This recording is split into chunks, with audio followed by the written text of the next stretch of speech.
Hello, everyone. Welcome to the ASP.NET Community Stand-Up. This is where we discuss the latest updates to .NET web development. I'm Daniel Roth, Principal Product Manager for ASP.NET Core on the .NET team.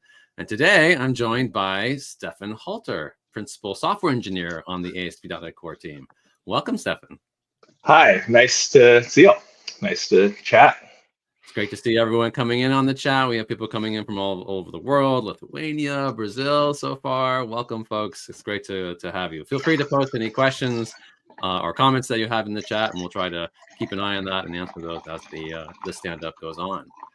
So today we're going to be talking about authentication in ASP.NET Core and some of the improvements that have been made in the upcoming .NET 10 release, specifically for preventing login redirects for your API endpoints. Sort of a long-standing pain point. I think we've had this issue on our backlog for a little while, Stefan, I think, because I think when we first heard about this problem.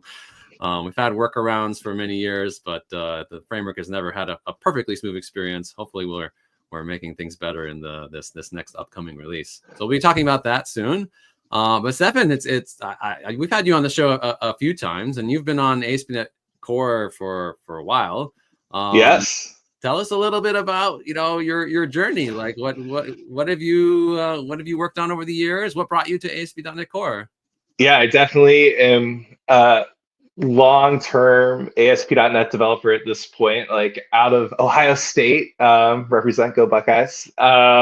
We went straight to Microsoft and had the fortune to work on MVC before we worked on like the .NET Core kind of stuff and some of the, both the full framework and now the core framework of Signalar. Eventually worked on things like Kestrel, minimal APIs like our Kestrel being our HTTP server, and web application builder, kind of some of the early versions of map-get supporting dependency injection, stuff like that. And then more recently, I've been working on identity and auth and MCP.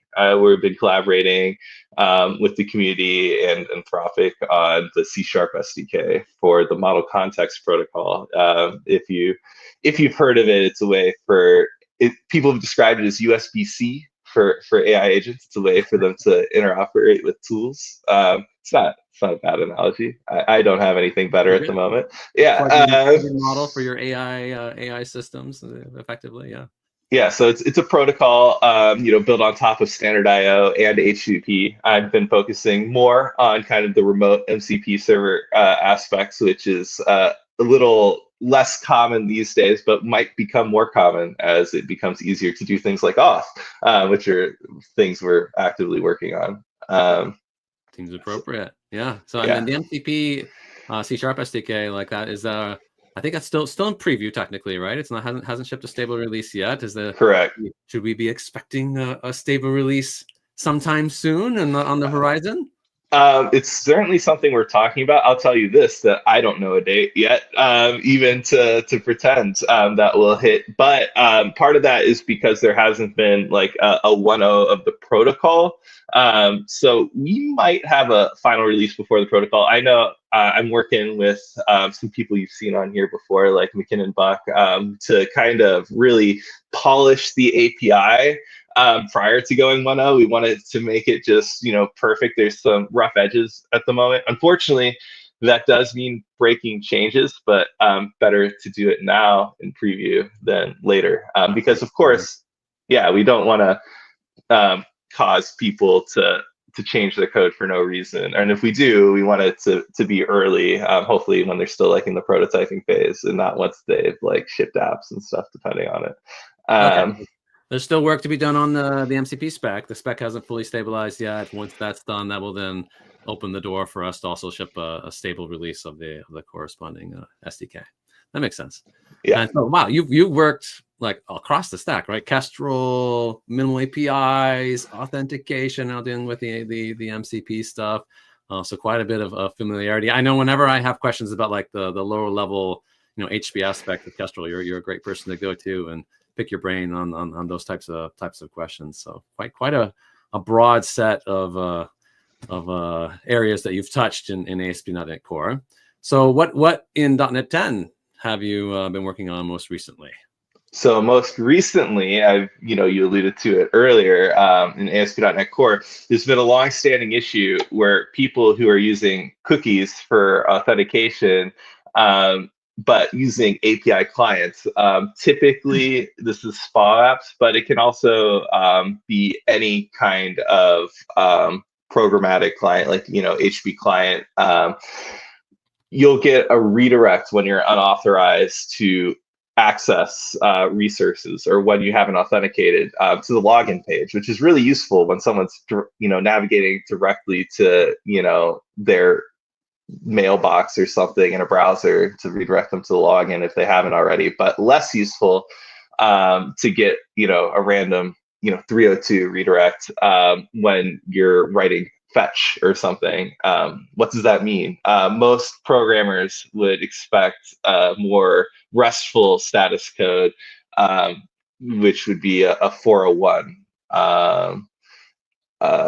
not authenticated, I believe is So the this is the GitHub issue. It's been, I think, 2019 was when we first had this issue open. Took a little while to get this one resolved, but it is now closed. It's actually merged. So this is what you're describing. Like sometimes you have API endpoints, sometimes you have interactive endpoints, and you sometimes want different behavior for the challenge for those two different types of endpoints. Typically for an interactive page, you want a login redirect, and then for an API endpoint, a proper 401 HTTP response. Right. So now it's perfect. It always does the right thing. And I think that's the end of the community stand-up. No, but of course, every kind of change is a breaking change. Any bug fix is a breaking change. You might have heard that. We feel that as framework developers. But some bug fixes are kind of like more obvious than others. And you kind of like, okay, hopefully no one was really depending on that behavior. This particular thing, it was a little more nuanced. In fact, after I first fixed this in Preview 7, I know that we broke, is it Umbraco, the CMS, because they had an API controller that was expecting a redirect. So that really caused us to we had workarounds even post fix. There's a breaking change announcement and a way to like completely revert to the old behavior. But in RC1, and I'll be showing you some of this, there's more targeted ways to revert the behavior for specific endpoints kind of more easily. So this might affect you if you were using, an API controller for a login redirect, but we don't think that's too many cases. But nonetheless, we'll go over what that means and how to basically influence when cookies will redirect you to the login page or when it will like give you a 401. And before then, I think we can just show a little bit of demo code I have up. I ran. I can't see our shared screen anymore, but maybe you guys see the VS Code window. We see your code. Perfect. So yes. So yes, if any of you have used the default identity template with the EF core backed application DB context, this looks a lot like that. This I use this template for this demo because it's an easy way to set up cookie off for your app. One thing that this does is this, kind of is batteries included. I want local cookie off in my app, which means that this add default identity API call in particular is doing a lot for you. So for one, if we were to scroll down at the implementation, it's calling services.add authentication. So this is the set of services that adds your authentication service, which allows you to register what are known as authentication schemes. So just because you use cookie auth on your website doesn't mean that you can't use JotBearer for part of your website. And in fact, you might do some combination of things where, for instance, if you're using Entra or OIDC, you typically have two authentication schemes. You have the cookie authentication scheme, which does your like per request authentication with the cookie.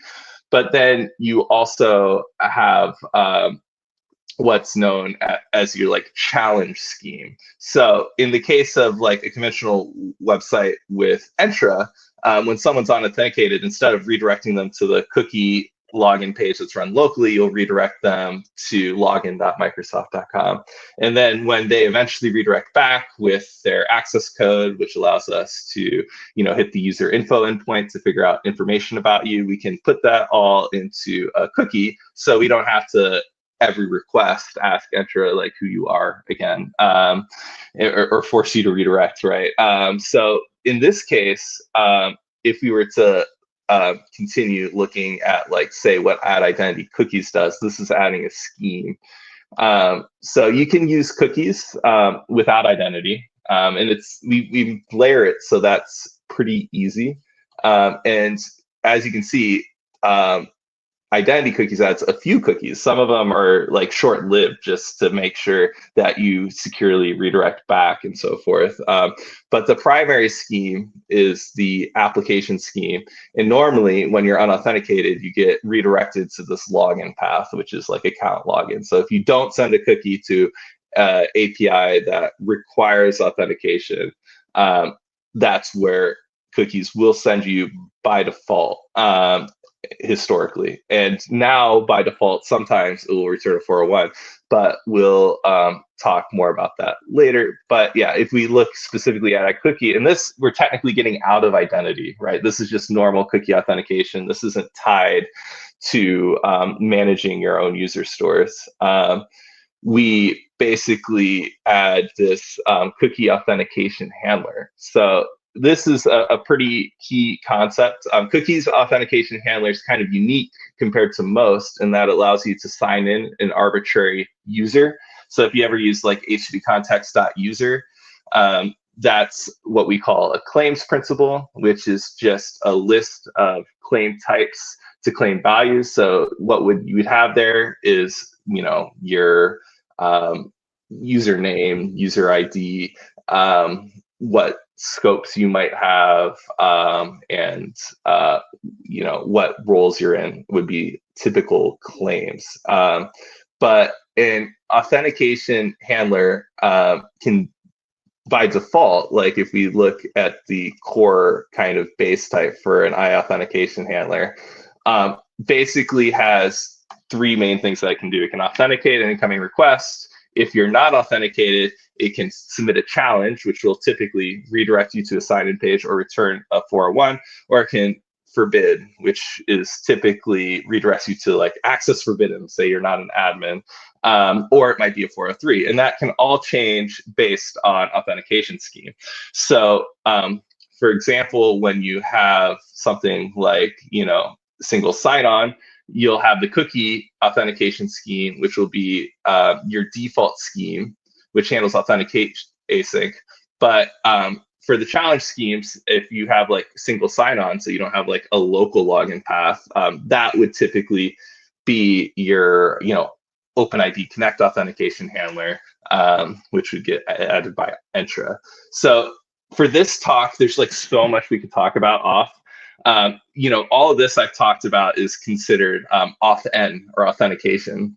There's a whole, so after you have authenticated and we know who you are, there's the concept of authorization, right? So this isn't the focus of this talk, right? But that is, typically configured via builder.services.add authorization, which is separate from add authentication. And then you can set, here we have Copilot, which actually shows you the kind of things that you would typically do in this callback, and now it no longer wants to autocomplete. But yeah, so you can set basically policy options. So this is one of the most common things you might see in an add authorization callback. So this is one that gets a lot of people, like, what's the difference between a default policy and a fallback policy? By default in ASP.NET Core, all endpoints allow anonymous access. So if you don't do anything, your homepage and all of that can be viewed by anyone. Your http://context.user won't have any information because the user is anonymous, so you're not going to have like a username or anything like that.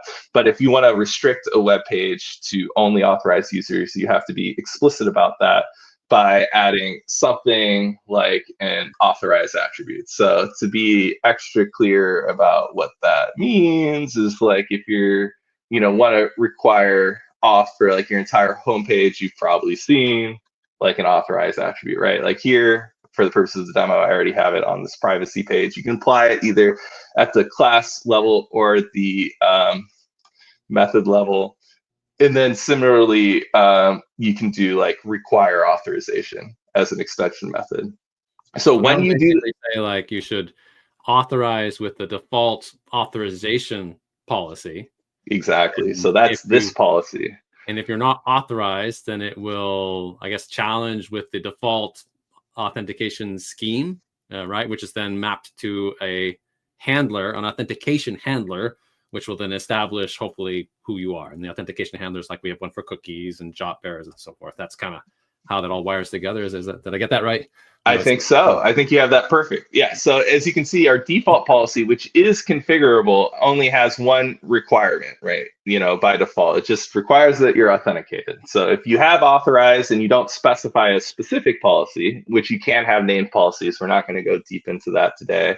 But if you don't specify a policy, but you do specify an authorized attribute, you get the default policy, which if you don't change it, which is just requiring an authenticated user.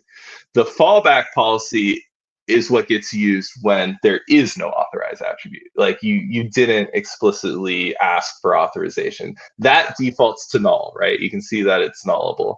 And it's not set to an initial value, which basically means that if there's no authorized attribute, then anyone can get through.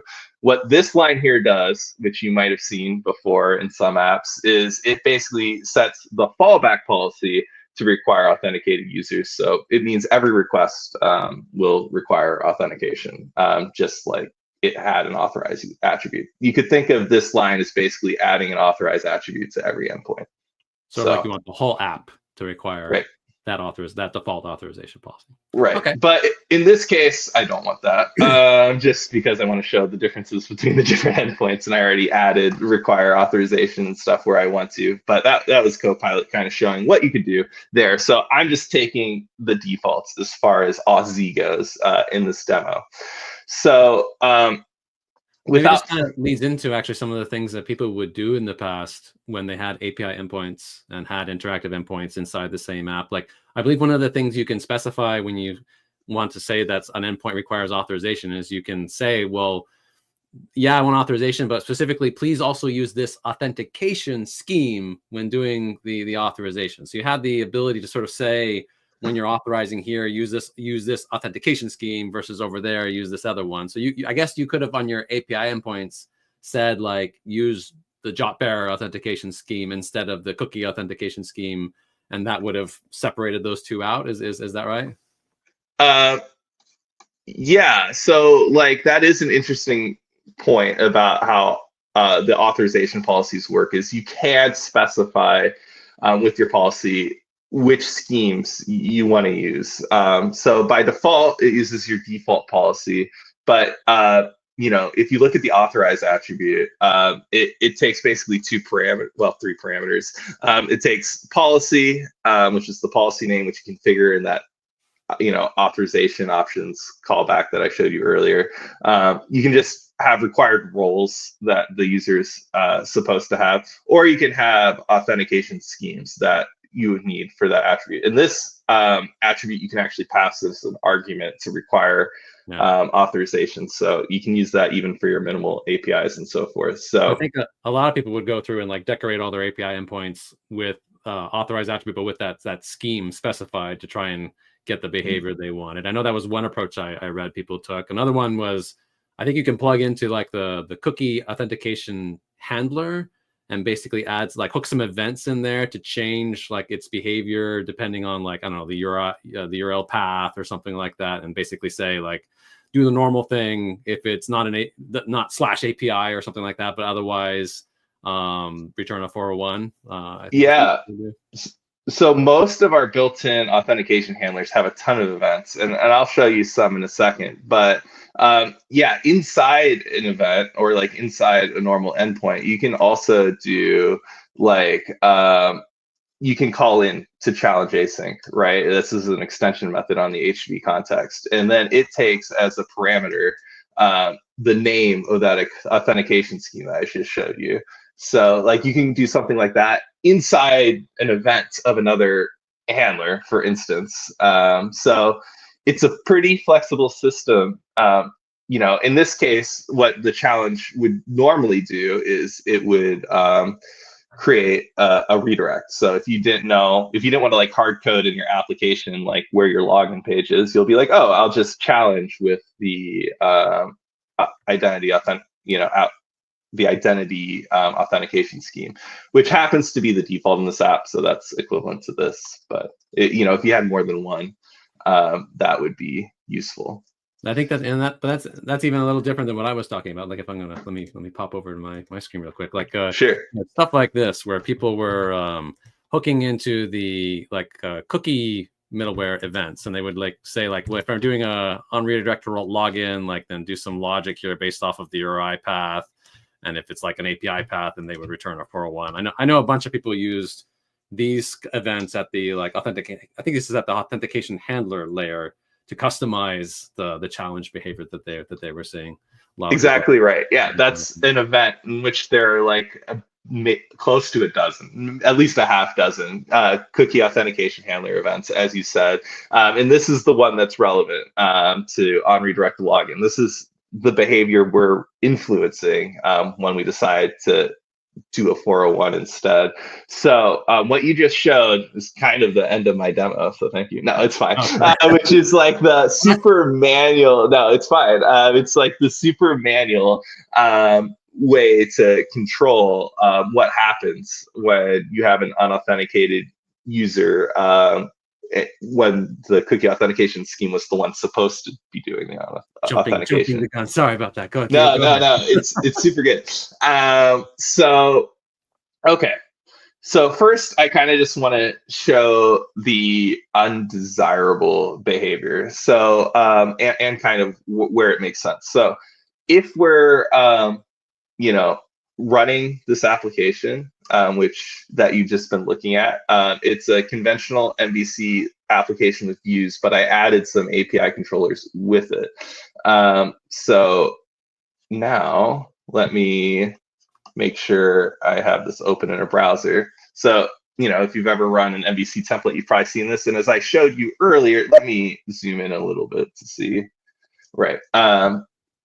So as I glossed over earlier, I added an authorized attribute to this privacy page. So if I log out and then I click the privacy page, what should happen is I should get a redirect to the login page, right? Because like can't view the privacy page. So that's a sensible, so it redirects me to this URL, and then it has a return URL so I can view the privacy page. And then if I log in, which you'll see this password later because I'll show you, then we can finally see the privacy policy, which is of course like super confidential. So that was very important. Yeah, the privacy policy should be private. That's what I thought. So all right. So here, weather forecast controller. In the past, you would have a similar problem if you were to then say like okay, I have my whole cheat sheet here, but we're going to hit this weather forecast endpoint in just using curl, and -v is for verbose, so it lets us see the status codes and whatnot. And I'll see if I can zoom in on the interesting port. Yeah. Right. So before you would get a 302 redirect instead of this 401 unauthorized, which is a lot easier to handle with API clients. For reasons, basically just because we've done this before, we still set the location header of where like the normal login page would be, but it's a 401. And like a browser, if you were to hit this endpoint, which I could show, that might have even been easier than curl, because it will show the 401. You're not going to get, so it's going to show me if I could spell the weather forecast because I still have the cookie, hopefully, right? But if I didn't have the cookie and I did that again, see, you get the HTTP error 401, right? This is So this is new behavior, right? This is the new behavior, right? So we're only doing this because we don't expect people to be going to this page directly in a browser. But this is what made this change kind of hard, because if anyone ever were to go to this page in this browser, this is probably not the behavior you want. And this is what broken Bracco. But anyway, so let's say that we don't want it, right? So one of the things that is probably interesting is like, how do we disable this behavior? The most local way to disable this behavior is to add an attribute, which is called allow cookie not accept verbs. So we have a new allow attribute. So there was allow anonymous, now there's allow cookie redirect. A little bit like allow anonymous, allow cookie redirect kind of wins. So there's two attributes. I might as well show them all now. There's also disable cookie redirect. Just kidding. There's an extension method, not an attribute. So normally with the API controller, what's going on here is starting in .NET 10, the API controller itself implements I disable cookie redirect metadata, which basically does what it says on the tin. If you have an API controller and you have cookie off with it, the cookies off authentication handler won't redirect by default for endpoints defined by that API controller. But we want to be able to override that for backwards compatibility reasons. So we introduced this attribute that basically lets you override it. And just kind of a thing to know about attributes is attribute order doesn't matter, hardly ever. The reflection APIs in .NET don't give you a guaranteed order for attributes. So when you're designing attributes, you don't have to worry about order. Just having this on the controller at all is enough to allow the cookie redirect again. So if we try it,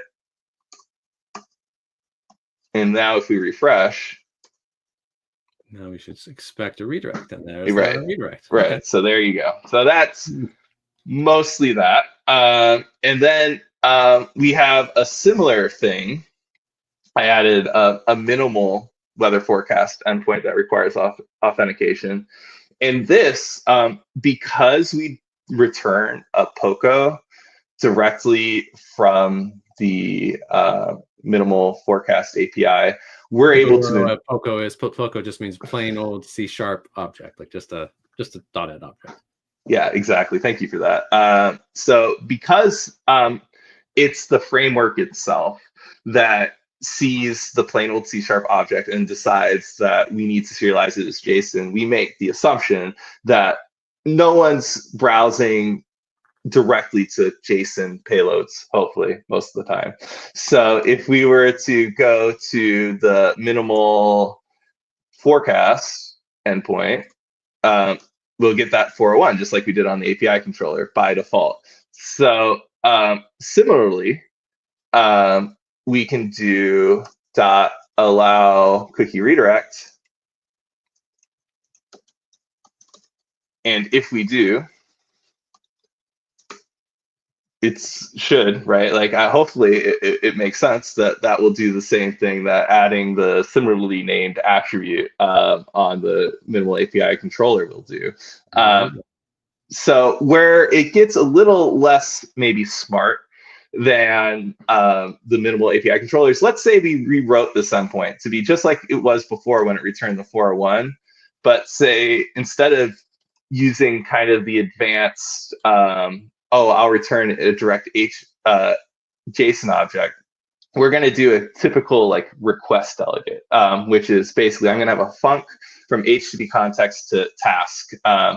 So in this case, this context is an HTTP context, and we could write context.response.write as JSON async.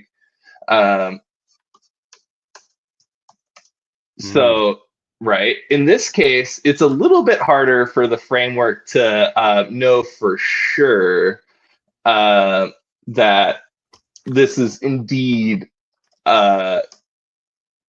You're missing a paren? There you go. I am missing a wait, I think. I was missing a paren. I don't know. You might have been delayed. So now I think I have both. But yes, so in this case, we would have to examine the body of the method to see what kind of response you're writing. And we don't want to do the 401 if you could have been returning HTML. And with this code, we can't be absolutely sure you weren't returning HTML. Like maybe we could be, but we're not going through enough effort of like reading, each statement in the method body to like try to be that smart. So what will happen in this case is even though I am returning JSON, we don't know that. So we basically fall back to what has always been cookies' default behavior. And I that was quick, but what happened there is I went to the old URL and it redirected again. So that's why, unlike with the attribute, we decided to add an extension method, which is specifically disable cookie redirect. So this is my way of telling the framework, like, actually, like, I know that this is the kind of endpoint I'd rather have a 401 for than a redirect. And then if we run that again, it should be like we had before when we were returning the POCO, where we just go back to getting the 401. Maybe. I think I did weather forecast instead of minimal forecast. All right. Woo. Anyway, all right. So that extension method is just adding endpoint metadata to say that this endpoint is should not do the cookie login redirect. Is that what it's doing? Yeah. So since I think we're actually doing pretty well on time, yeah, it's adding endpoint metadata. So we can talk a little bit about this concept. Endpoint metadata is critical to how auth works. And these days in the template, it's often a little bit more hidden how this works. But in old style templates, you would typically see you would have app.use routing, and that would be like the first thing in your middleware pipeline. And then you'd have app.use authentication, app.use authorization. And then at the very end, you would have these old patterns for setting up your middleware pipeline. Yeah, so you would have something like this, and like this is kind of as a pedagogical thing, or like I don't know if that's the right word, as a teaching thing. Like it's kind of useful to show like, okay, these are the layers of like how incoming requests are handled. Like the first thing we do is we figure out what's going to handle the request. We collect all the attributes and all the metadata added via like these extension methods in use routing. And then from there, if you were to add, say, your own middleware, which is pretty easy, you could do like, boom, and then you could be like, yeah, Copilot knows what to do. So this is going to corrupt all your responses. So maybe it doesn't really know what to do. But that's like the typical middleware that like calls through to the next middleware. And here, since it's after use routing, you would be able to look at context.getEndpoint. And then that is going to return something with metadata. So here, like, yeah, if I wanted to check if the endpoint was going to like allow a cookie redirect, and I had like all the okay, but basically this is more or less how you would determine that this request was going to an endpoint that was like specifically going to allow cookie redirect or whatever. And that's because use routing basically looked at the route pattern and the incoming request and like figured out that like, hey, it's going to minimal forecast. And that's what allows use authorization in particular to apply the right authorization policies to the right requests without necessarily doing the routing itself. And then allows your own custom middleware to take advantage of that and handle like cross-cutting concerns for those endpoints. So you can add this metadata to your own endpoints too. Like if you are setting up middleware with custom endpoints or mapping custom endpoints into the routing system, you could add the same metadata that we are currently adding for API controllers and for minimal APIs that return like POCO objects, like we're basically returning objects that we're going to serialize, and that would compose. Basically, yeah. So typically endpoint metadata is supposed to be static for a given endpoint, so I wouldn't suggest like changing it mid request. Don't do it on the fly. Yeah, but like because like there are other parts of the system that are going to assume that it didn't change, right? Like if you add metadata to the endpoint like after the authorization middleware runs, that could like potentially lead to problems, right? But when we're adding endpoints, the way that's typically done is like on this like endpoint route builder thing, and this relies on what's known as like an endpoint data source. So that name keeps on coming up a lot, and this is where those endpoints actually come from. And usually these endpoints are what are known as route endpoints. So they have like a well-known route that the use routing middleware knows, which requests go to them. But you can write endpoints in theory without a route. I haven't seen it much, but then you'd have to add extend use routing to know what to do with those. Makes sense. So this approach basically is adding metadata to endpoints to signal that they should not do a cookie login redirect. I know, like on this issue, as we discussed earlier, it's been around for quite a while, and there's been lots of discussion on various approaches to fix this. I don't know. Is it worth mentioning a little bit some of the other approaches that you considered, and why we ended up not going that route? Like I know there was people proposing, like, could we look at the content type? Could we look at certain headers that are sent on the request? All these various approaches that were suggested. Let's see how far F12 can take me here. Okay, so here, I have that notepad that you saw me alt tab to, which is showing kind of that event, that on redirect to login event that you talked about earlier. So here I am configuring. This is actually two ways. This is two ways to do the exact same thing. To configure the named option that backs the identity cookie authentication scheme.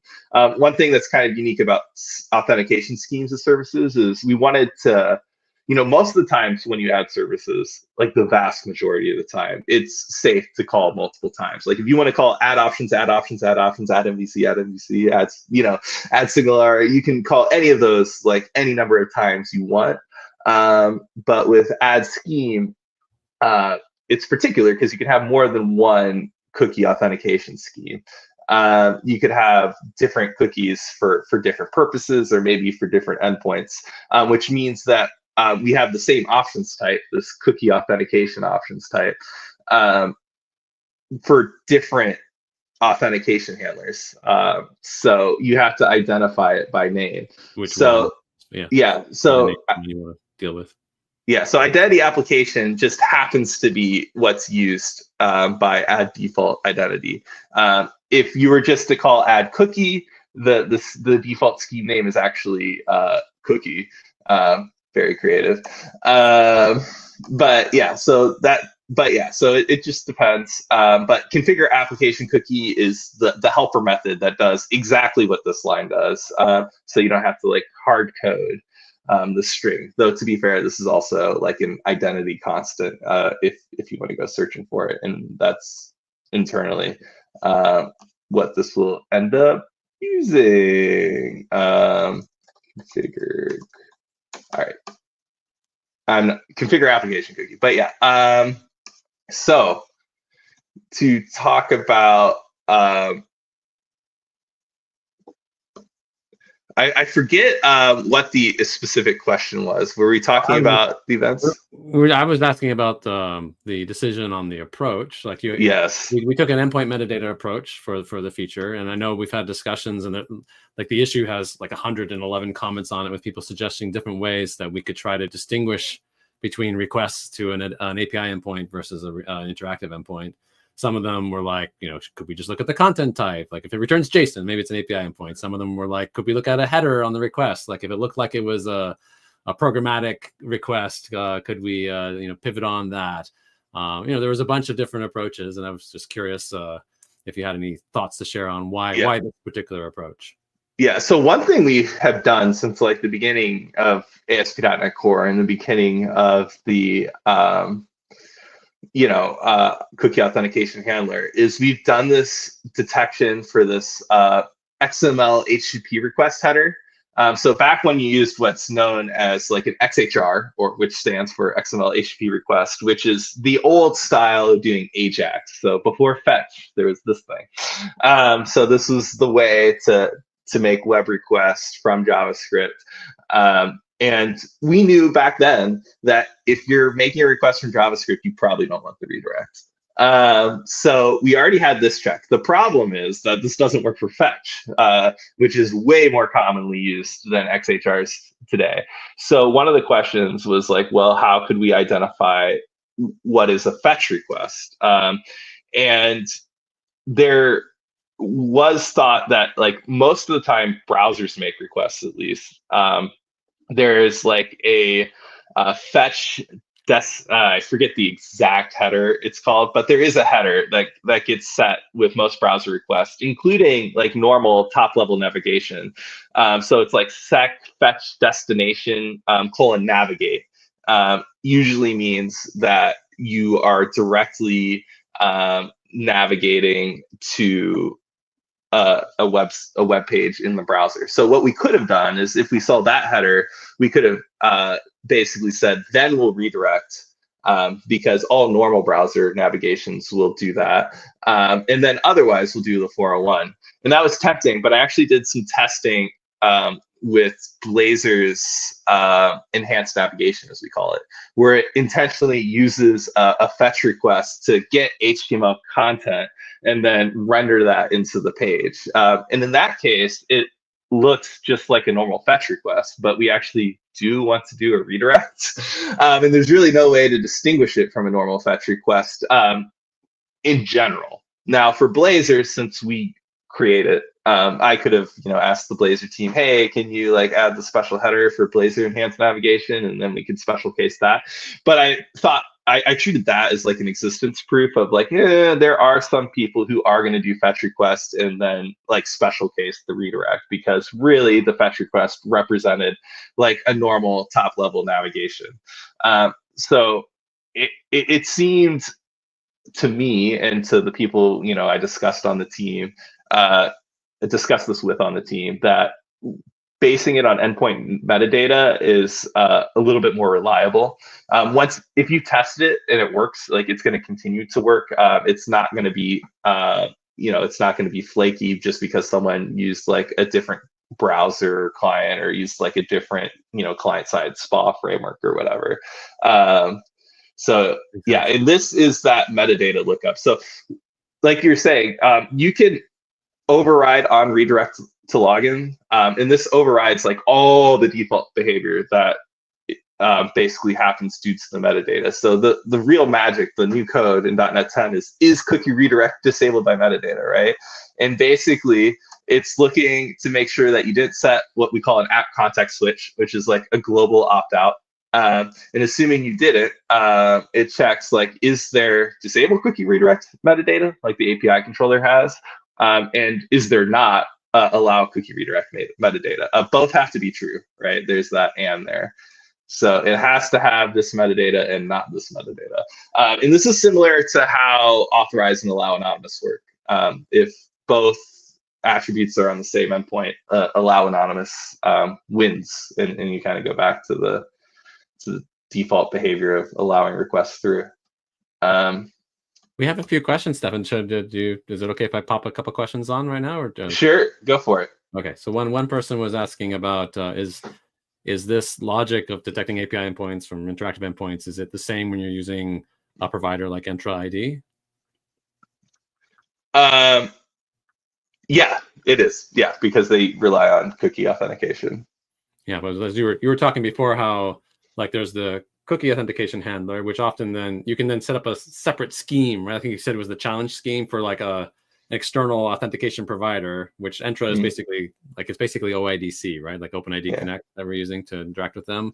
But the basic authentication that's going to normalize to, like it's eventually going to resolve to, is going to be to establish a cookie on the request, and then that will use the logic that you added in 10 to distinguish between API endpoints and interactive endpoints. So yeah. It's like, exactly. And it's like, I could dive into the Entra code, but they build on top of our cookie authentication handler. So there's two primary methods that you call when using Entra. There's add identity, Microsoft Identity Web App, and there's add Microsoft Identity Web API.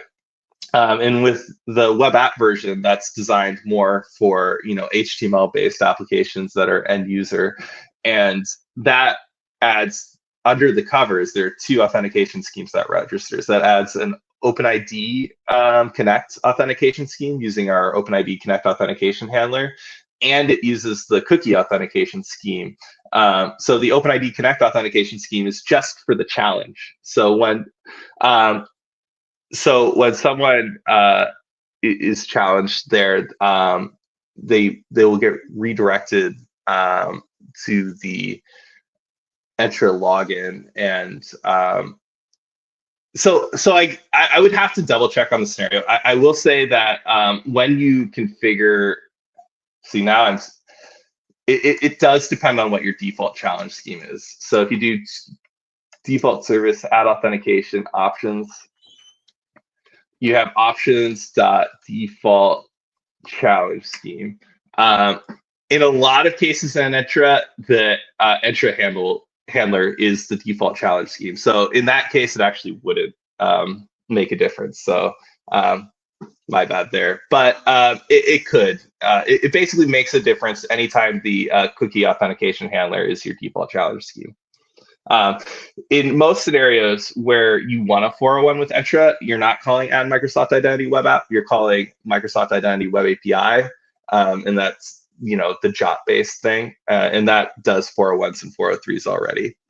So actually, that raises an interesting question I hadn't really thought much about, and sorry if I'm putting you on the spot, but like when you do this scenario where you have both kinds of endpoints, some that are returning 401s because they're APIs, and some that are mostly being dealt with cookie authentication, and you're getting login redirects.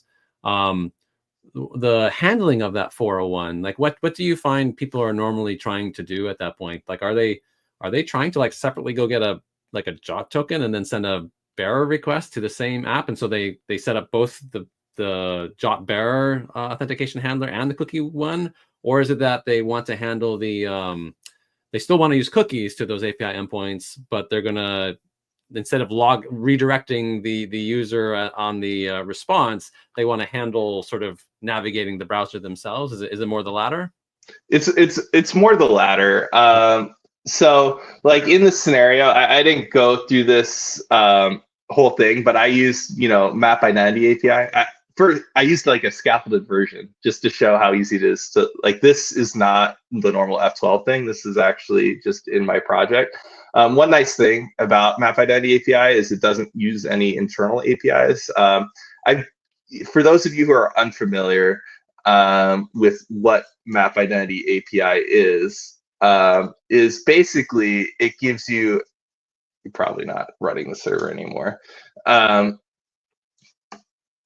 It's running API endpoints, like JSON style endpoints with, oh no, this is what I get for doing edits during the talk. All right. But basically what it does is, instead of having a login page, you can make a login request that looks, I'll just zoom in a little here, right? You can send, as part of the, okay, I'm really bad with the touchpad. Okay. But yeah, that you can just send your email and password, and then it will return you back like a cookie in the set cookie header.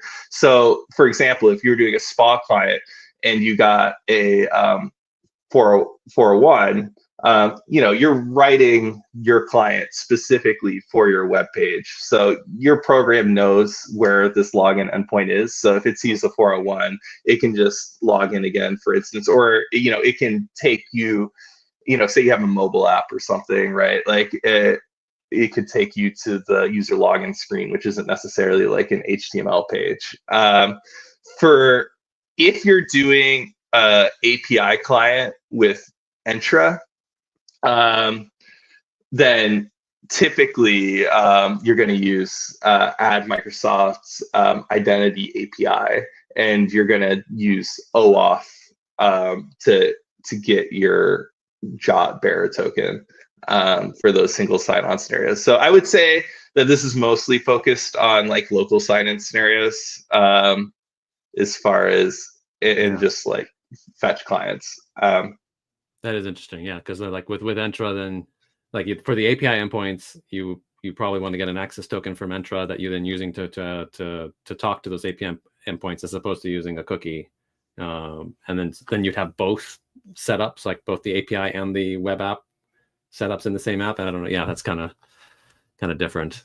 So maybe some things to not quite with the Entra idea, I guess, is that where you're landing on this one, on this question? Yeah, so I mean, it depends on your architecture, right? Like, as you've seen, right, there are layers to this API, and there's like a lot of control you have over like your default challenge scheme, your default forbid scheme, your default authenticate scheme, and you can write custom logic to redirect or to return a 401 in this handler yourself. Like this one always redirects, for instance.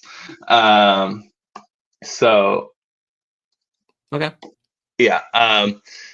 In the case of Entra, like if you're trying to avoid the redirect, like for these API clients, you might be kind of asking the wrong question. It might be that you'd be better off doing OAuth, but you could also just change your default challenge scheme to cookie or something, and then like manually do the redirect to the Entra endpoint by kind of doing what I was showing you earlier, where you could do like, oh, if it's like not an API client, I'll do challenge async with the Entra scheme. You know what I mean? So you can like kind of switch between schemes too programmatically.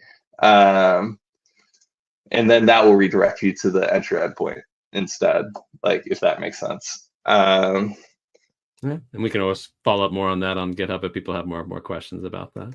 Let me show one of the other ones here. So someone was asking just about like, hey, obviously there's a lot of concepts in authentication and in ASP.NET Core's authentication framework features. Where does someone go to learn more about this stuff? So yeah, on learn.microsoft.com, we do have, so for this in particular, I actually think like for the concepts of cookie itself, there's cookies without identity. I actually think this is a great article that gives you kind of the basics of how the cookie authentication handler works without all the identity stuff. The only reason I had identity in this demo that I had today is because it made it easy to issue a cookie and create a user and all of that. But as far as like learning concepts, this shows how you can actually like create a list of claims, actually call like sign in async, which is, a little bit like challenge async, but instead of asking like, hey, who are you? Please sign in. Sign in async says, I know who you are, issue a cookie that like has all this information. So that gives you some concepts there. And, this whole security identity authentication stuff goes over a lot of the concepts I went over and a lot more. You have these policy schemes, which are a way where you can do this like forwarding to other schemes based on like headers and stuff. So it's like, say, based on a header or based on the endpoint, right, which you can query using HTTP context get endpoint. You can then forward to whichever scheme name you want. So that might be useful, right, to the person wanting to do like a 401 for Entra instead of a redirect. And yeah, all of this is in learn.microsoft.com under security and identity. And yeah, please give us your feedback there. I'm not going to say that it's like the perfect documentation, but it does have a lot of content. Yeah, definitely want to hear your feedback. I'll be sure to include a link to the ASP.NET Core authentication overview in that section in the URL list for the stand-up today, so people can go and read up about all the authentication details. There's certainly a lot to learn. We are working on trying to improve the docs and make them clearer and easier to understand and handle more common scenarios that people tell us about. That some scenarios are easier to set up than others. That's a active work stream that's still very much in progress. Yeah, I mean, a lot of it depends on the kind of depth you want, right? So, like for a lot of people, add default identity is what they need, and they don't need all of this depth. And then for some people, they really do want to know, like, what is authenticate, what is challenge, what is forbid. So Yeah. yeah, And sometimes um, people are doing some somewhat custom scenario where they're like, I need to do SAML tokens, but I also need to do this other authentication for these types of users. And they're just trying to figure out how to yeah. set that up with the abstractions that we provide, and trying to help people understand where you can customize, how the system works by default, and how you can adjust things is, I know, an area that we regularly still hear feedback about. Like I think there's almost like a theme now on like the .net Reddit of people asking questions about authentication or being frustrated when they're trying to do something. We hear you, and this is an area that we're investigating and trying to address in our docs. Yeah, I recommend two docs I think might be really interesting to a lot of people is like, yeah, the we just call it configure authentication, I guess, on the sidebar. But yeah, this one, configure authentication without identity, I think is nice. It's kind of like a first step before learning the identity concepts, which add a lot more. And then policy schemes. If you're doing anything that's like, oh, like I almost have what I want, but like in this particular scenario, I need to switch behavior. Like maybe read up on policy schemes. Awesome. Well, Yeah. thank you, Stefan. I know we're getting pretty close to time here. These bits that you're showing, this is already shipped, right? This is in .NET 10 Preview 7. Yeah, RC1 for all of the opt-outs, but yeah, most of it's in Preview 7.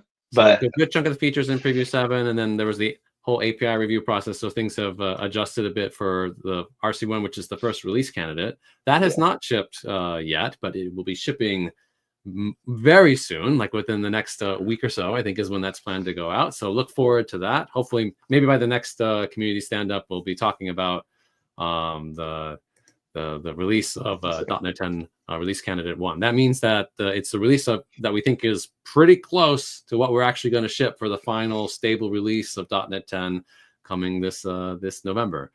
We usually ship one more release candidate in October, just based off of any feedback that we receive from the first release candidate, and then we'll turn the cranks on the actual stable release for the November release. So look forward to that. Stefan, thank you for walking us through a whole bunch of stuff. I know authentication's not easy. It's great to have an expert like you on the show to walk us through it. That was great. Thanks for all your demos and your hard work on the feature. cool. Yeah, happy to share and hope to make auth easier for everyone. Easy and secure. It's always the balance. But yeah. All right. Thank you, folks, and we will see you next time. Have a great coding.